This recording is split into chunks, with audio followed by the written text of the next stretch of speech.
outside of the town, changing free aeroplanes. So it was the longest 50 meters in the world. So the poem I read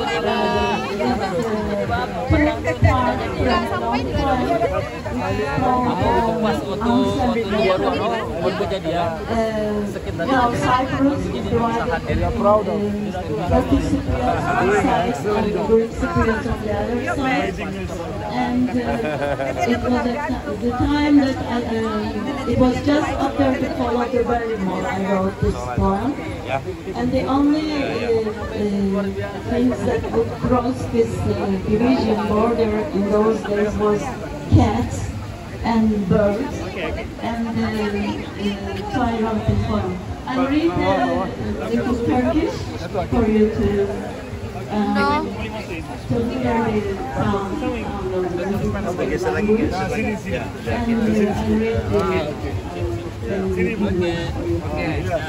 Pak, bisa Pak? Sizin alıp Geç mundur. gittiğiniz vakit durdum. Ayak izlerimiz bilmedi sevdiğimin yollarında. İzin Bapak Hepiniz Ibu. yalnızsın. Mundur. Yalnız değilsin vesaire. Oke, izin Bapak Ibu. Hala Pasek. bilmedim ben aşk gibisiyim.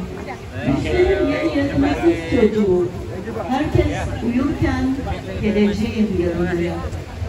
Aynı şehirde duvarlar keser yolumu. Koşup sarılmak için karşıda bekle. Çünkü bir kuştur aşk. Peki ya sen bir erkek nasıl sever? Bütün gerekliliklerin üstüne basıp gelir mi tepeden tırnağa aşk? Geçit yok yola çıksan da komutan emretmeden olmaz. Bir şairi sevme diyecektim. Ateşin susturdu beni. Aşk bir vatan hainidir. Sana ulaşsam orada mısın? Akdeniz'de bir adada. Oradayım ben de. Aşkı bölsen aşk çıkar. İstemem bağımsız federal bile. İki ayrı hücrede sessizce sevmek